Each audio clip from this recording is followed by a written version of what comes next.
Mateo Kapitulo 13. Ni anak gihapong adlawa mibiya si Jesus sa balay ug milingkod sa daplin sa lanaw. Unya tungod sa daghan kaayong mga tawo nga mialirong kaniya, misakay siya sa usa ka sakayan. Milingkod siya didto samtang ang mga tawo nagtindog sa daplin sa lanaw. Migamit siyag mga sambingay aron pagtudlo kanilag daghang mga butang. Miingon siya, "May usa ka tawo nga miadto sa uma aron pagpugas. Sa pagsabod niya sa binhi, adunay nahulog sa agianan ug miabot ang mga langgam ug gipanuka kini. Ang uban nahulog sa yuta nga batuon ug nanurok dayon kay jutay raman ug dili lawom ang yuta niini. Apan sa pagsubang na sa adlaw, nalaos ang bag-ong nanurok ug kay wala man makagamot pag-ayo nangalaya dayon kini. Ang ubang mga binhi didto nahulog sa dapit sa mga tunukong sagbot. Nanubo ang mga tunukong sagbot ug gilupig ang mga bag-ong tanom. Ug ang uban nahulog sa maayong yuta ug namunga. May namunga ug balig usa ka gatos ka pilo kaysa natanom. Ang uban balig 60 ka pilo ug ang uban balig 30 ka pilo." ug miingon si Jesus, "Busa, kung aduna kamoy dalunggan, pamati." Unya, ang mga tinun-an miduol kang Jesus ug nangutana kaniya, "Nganong sambingay man ang imong gigamit sa pagtudlo kanila?" Si Jesus mitubag, Ang mga tinago mahitungod sa paghari sa Dios, gipadayag na kaninyo, apan wala ipadayag kanila.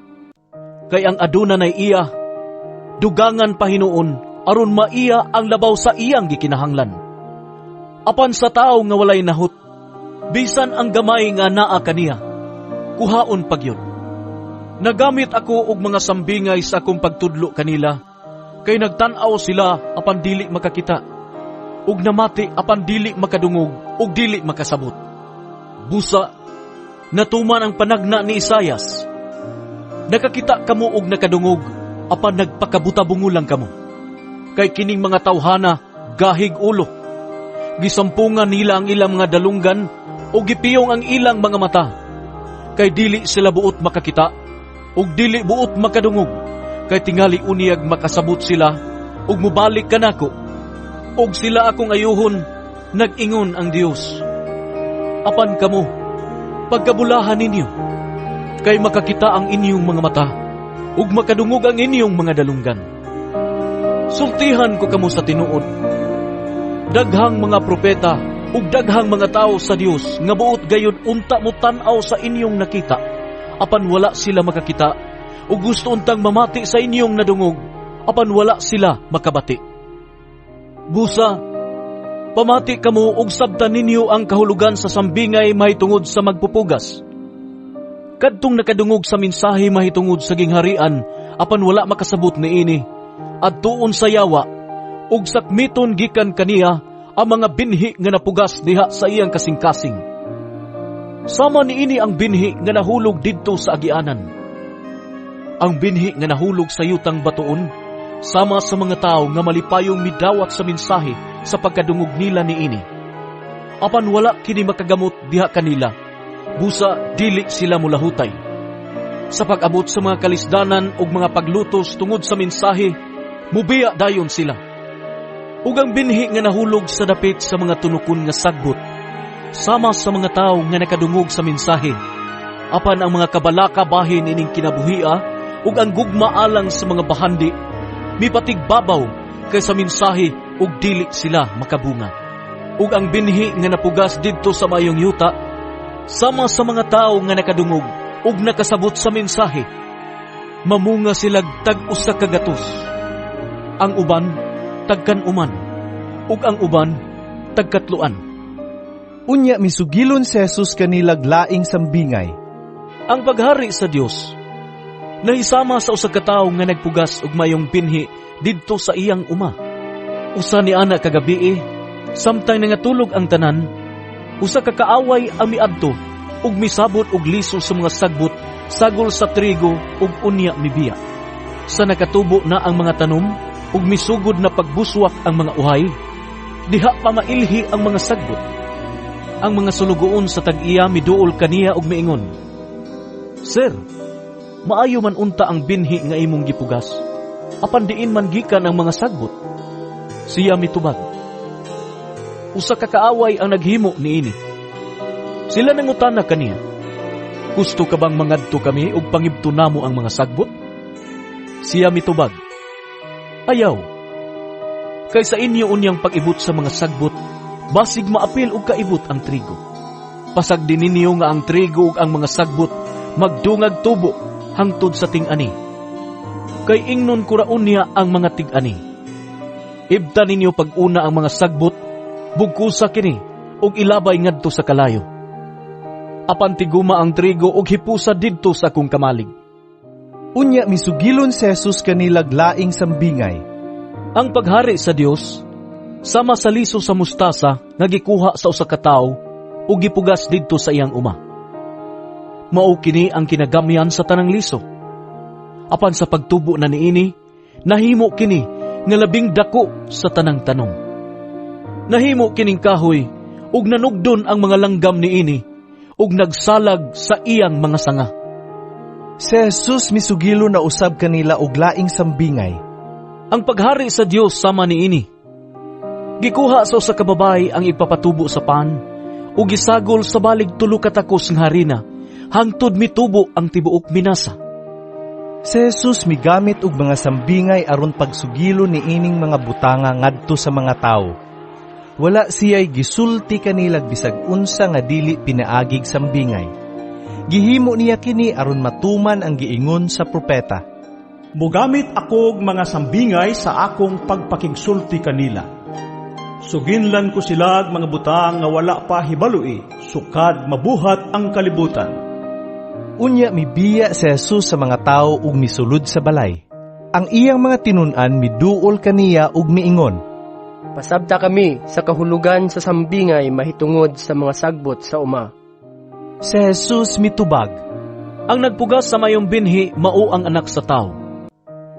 Ang uma mao ang kalibutan, ug ang maayong binhi mao ang mga tawo nga sakop sa gingharian. Ang mga sagbot mao ang mga tawo nga sakop sa yawa. Ug ang kaaway nga nagsabod sa mga sagbot mao ang yawa. Ang pagpangani mao ang katapusan sa kalibutan, ug ang tig-ani mao ang mga anghel. Sama nga ang mga sagbot hipuson ug sunugon, mauusab kini ang mahitabo sa katapusan sa kalibutan.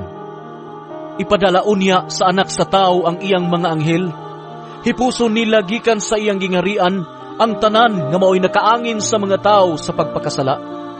Lakip ang tanan nga nagbuhat og daotan. Itambog sila ngadto sa kalayo nga nagdilaab, diin maghilak sila ug magkagot sa ilang ngipon.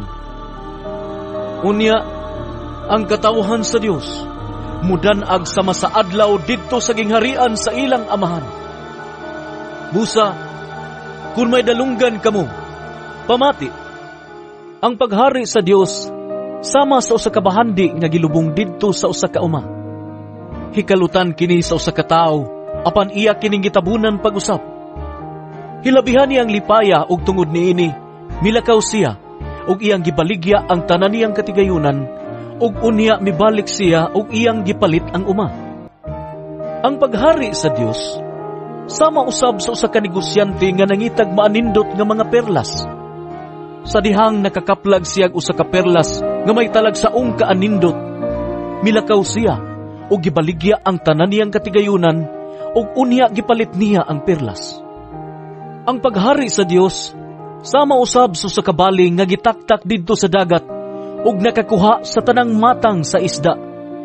Inig kapuno na niini, birahon kini sa mga mananagat ngadto sa baybayon. Manglingkod sila aron pagpili sa isda. Ang mga maayong isda isulod nila sa ilang mga sudlanan, ug ang walay pulos ilang ilabay. Mauusab kini ang mahitabo sa katapusan sa kalibutan. Muanhi ang mga anghel aron ilain nila ang mga daotang tao gikan sa mga maayo. Unya itambog nila ang mga daotan ngadto sa hudno nga nagdilaab. Didto maghilak sila ug magkagot ang ilang mga ngipon. Nakasabot ba mo ni ining mga butanga? Nangutana si Jesus kanila, Oo. Mitubag sila, busa miingon siya. Tungod niini, ang tanang magtutudlo sa balaod nga nahimong tinun-an, ilalom sa paghari sa Dios, sama sa usa ka tagbalay, nga nagpagawas sa bag-o ug karaan niyang mga kabtangan, gikan sa tipiganan. Sa nakahuman na si Jesus pagsugilon sa maong mga sambingay, mibiya siya ni adtong dapita. Mipauli siya sa lungsod nga iyang gipuy-an. Nagtudlo siya didto sa ilang sinaguga ug natingala ang nakadungog kaniya. Diin man niya kuha kining maong kaalam. Nangutana sila. Og diin man siya gahom paghimog mga milagro. Dili ba mauman kana siya ang anak sa panday? Dili ba si Maria man ang iyang inahan? Og dili ba igsuon man kana siya ni Santiago, ni Jose, ni Simon ug ni Judas?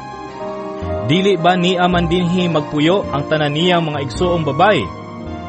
Diin man niya kuhaa kining tanan.